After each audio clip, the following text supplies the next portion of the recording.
सर्वांना माझा नमस्कार। आज या व्हिडिओच्या माध्यमातून मी आपल्यासोबत सेवा साधना गुरुकुलच्या एका माजी विद्यार्थ्याची सक्सेस स्टोरी शेअर करणार आहे। आज मी आपल्यासोबत ज्या विद्यार्थ्याची सक्सेस स्टोरी शेअर करणार आहे त्या विद्यार्थ्याचं नाव आहे कुलदीप देवीदास घुंगरड। कुलदीप घुंगरड हा विद्यार्थी लावणी या गावचा, लावणी तालुका मंठा जिल्हा जालना। कुलदीप जेव्हा सेवा साधना गुरुकुलमध्ये आला तेव्हा तो इयत्ता 7वी मध्ये होता। म्हणजे शैक्षणिक वर्ष 2016-17 मध्ये तो गुरुकुलमध्ये आला।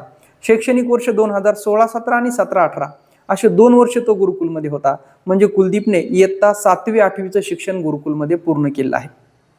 कुलदीप जेव्हा गुरुकुलमध्ये आला तेव्हा त्याचा शैक्षणिक बेस, त्याचं फाउंडेशन खूप पक्क होतं। याचं कारण म्हणजे कुलदीपच्या वडिलांचं कुलदीपच्या अभ्यासाकडे खूप लक्ष होतं।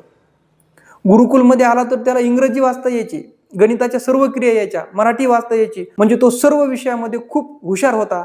याचं कारण म्हणजे कुलदीपच्या वडिलांनी घरीच कुलदीपचं फाउंडेशन पक्क करून घेतलेलं होतं।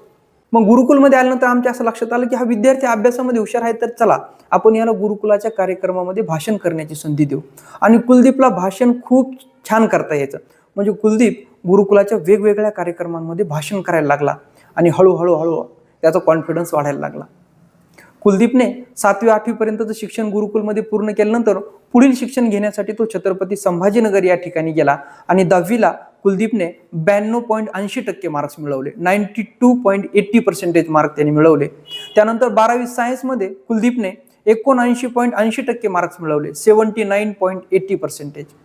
त्यानंतर 12वी सायन्स पूर्ण केल्यानंतर कुलदीपने MHT CET दिली आणि MHT CET मधून कुलदीपने 88% मिळवलं, 88% त्याने MHT CET मध्ये मिळवलं। आणि या पर्सेंटाईलच्या आधारे कुलदीपने KK Wagh college of agriculture Nashik या ठिकाणी BSc ॲग्रीला ॲडमिशन मिळवलं आणि आज कुलदीप नाशिक या ठिकाणी BSc ॲग्रीच्या फायनल इयरमध्ये शिक्षण घेत आहे। कुलदीपचं पुढील स्वप्न आहे ते म्हणजे कॅट एक्झाम देऊन MBA पूर्ण करणं। सध्या कुलदीप BSc ॲग्री पूर्ण करत आहे आणि त्याच्या वडिलांनी रजिस्ट्रेशन केलेल्या प्रवीण नॅचरल सीड्स कंपनीमध्ये वडिलांना या कंपनीमध्ये मदत करण्याचं सुद्धा तो काम करत आहे। म्हणजे शिक्षण सुद्धा सुरू आहे आणि वडिलांना त्यांच्या कंपनीमध्ये मदत करण्याचं काम सुद्धा सुरू आहे। ही कुलदीपची विशेषता आहे। जेव्हा कुलदीप गुरुकुलमध्ये होता तेव्हा अभ्यासाकडे खूप लक्ष द्यायचा, पण घरी सुट्टीवर गेला की घरी शेतीमध्ये सुद्धा खूप लक्ष द्यायचा। त्यावेळेस त्याच्या वडिलांनी शेती खूप डेव्हलप केली होती, आजही त्यांची शेती डेव्हलप आहे। म्हणजे आज कुलदीप आणि त्याचे वडील नाशिक या ठिकाणी प्रवीण नॅचरल सीड्स या कंपनीचं काम बघत आहेत। कुलदीपचं भविष्यामध्ये MBA करण्याचं स्वप्न नक्कीच पूर्ण होणार आहे, कारण की त्याच्याकडं शिक्षणाचा बेस पक्का आहे, त्याच्याकडे संस्कार आहेत, तो शांत आहे। आणि गुरुकुलमध्ये जेव्हा तो होता तेव्हा कुलदीपने या 2 वर्षामध्ये एकही तक्रार येऊ दिली नाही। कुलदीपने आम्हाला मारलं, कुलदीपने आम्हाला त्रास दिला असं एकही तक्रार मुलांनी केली नाही। म्हणजे कुलदीप हा नॅचरलीच हुशार होता।